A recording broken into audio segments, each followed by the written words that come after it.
Your Majesty, Your Royal Highness, शाही परिवार के सम्मानित सदस्य, एक्सेलेंसीज, देवी और सज्जनों, गर्मजोशी भरे स्वागत और आतिथ्य सत्कार के लिए हिज मैजेस्टी और पूरे शाही परिवार का मैं हृदय से बहुत बहुत आभार व्यक्त करता हूं।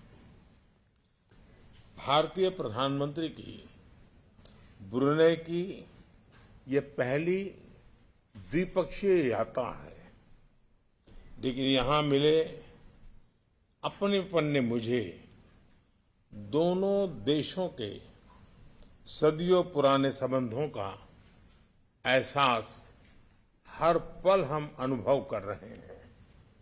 योर मैजेस्टी, इस साल ब्रुनेई की आजादी की 40वीं वर्षगांठ है।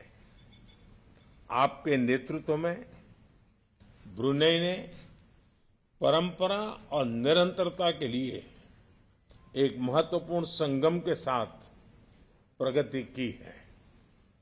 ब्रुनेई के लिए आपका वावासन 2035 विजन सराहनीय है।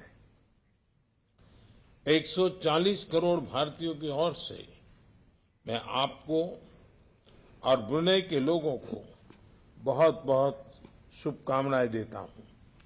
Your Majesty, Your Royal Highnesses, distinguished members of the royal family, Excellencies, ladies and gentlemen, I express my heartfelt gratitude to His Majesty and the entire royal family for the warm welcome and hospitality. This is a first bilateral visit by an Indian Prime Minister to Brunei.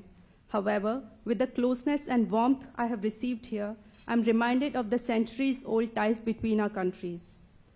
Your Majesty, this year marks the 40th anniversary of Brunei's independence. Under your leadership, Brunei has made progress with both tradition and continuity. Your vision for Brunei, Wawasan 2035, is praiseworthy. On behalf of 1.4 billion Indian people, I convey my best wishes to you and the people of Brunei. साथियों, भारत और Brunei के बीच गहरे ऐतिहासिक और सांस्कृतिक संबंध है।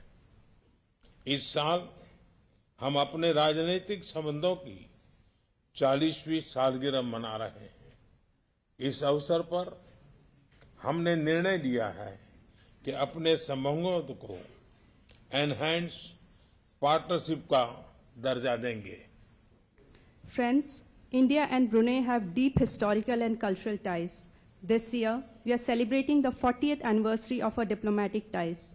On this occasion, we have decided to commemorate our relations as enhanced partnership. हमारी साझेदारी को स्ट्रैटेजिक दिशा देने के लिए हमने सभी पहलुओं पर व्यापक चर्चा की। हम आर्थिक, वैज्ञानिक और रणनीतिक क्षेत्रों में अपने सहयोग को मजबूत करने के लिए प्रतिबद्ध है। हमने कृषि, उद्योग, फार्मा और स्वास्थ्य के साथ साथ फिनटेक और साइबर सिक्योरिटी में आपसी सहयोग पर बल देने का निर्णय लिया है। We had comprehensive talks on all aspects of our ties to give a strategic direction to our partnership. We are committed to strengthening our cooperation in economic, scientific, and strategic sectors. We have decided to focus on cooperation in fintech and cybersecurity, along with agri-industry, pharmaceutical, and health sectors. ऊर्जा क्षेत्र में हमने LNG में long term सहयोग की संभावनाओं पर चर्चा की।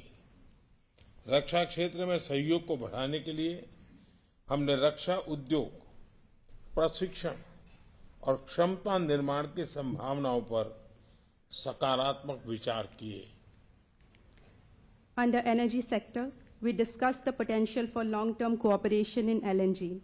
To strengthen our defense cooperation, we held constructive dialogue on possibilities of cooperation in defense industry, training, and capacity building.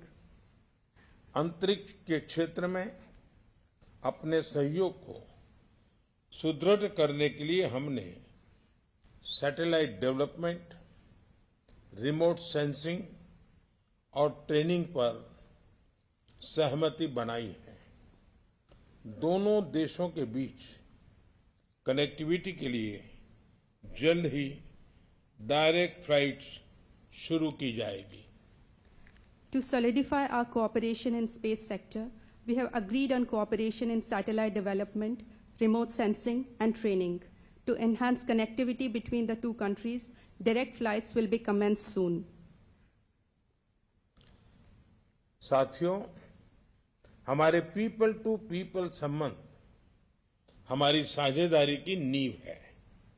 मुझे खुशी है कि भारतीय समुदाय ब्रुनेई की अर्थव्यवस्था और समाज में सकारात्मक योगदान दे रहा है। Friends, our people-to-people ties are the foundation of our partnership.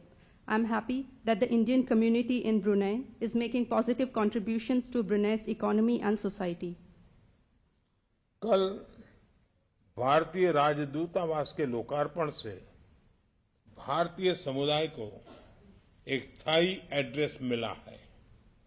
भारतीय समुदाय के कल्याण और हितों की देखरेख के लिए हम हिज मैजेस्टी और उनकी सरकार के आभारी हैं। With the inauguration of a new chancery of the High Commission of India yesterday, Indian community has found a permanent address in Brunei. We are grateful to His Majesty and his government for the welfare of Indian community in Brunei.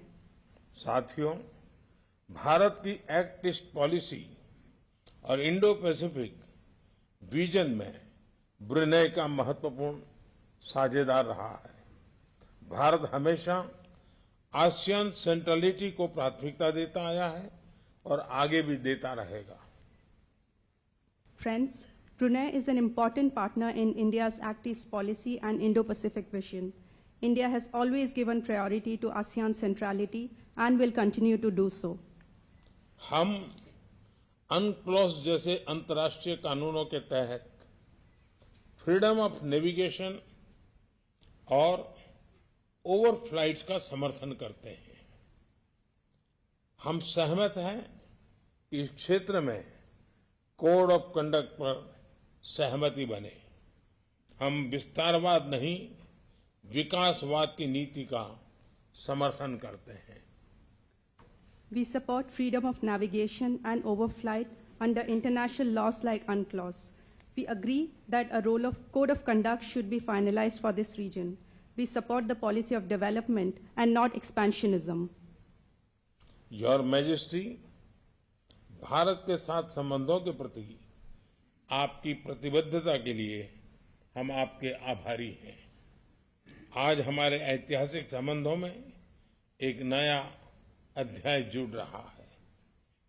एक बार फिर मुझे दिए गए सम्मान के लिए मैं आपका बहुत बहुत आभारी हूं। मैं आपके शाही परिवार के सभी सदस्यों और ब्रुनेई के लोगों के अच्छे स्वास्थ्य और खुशहाली की कामना करता हूं। बहुत बहुत धन्यवाद। Your Majesty, we are grateful for your commitment to relations with India. Today, a new chapter has been added to our historical ties. Once again, my deepest gratitude for the respect shown to me. I pray for the good health and prosperity of His Majesty, members of the royal family, and the people of Brunei. Thank you very much.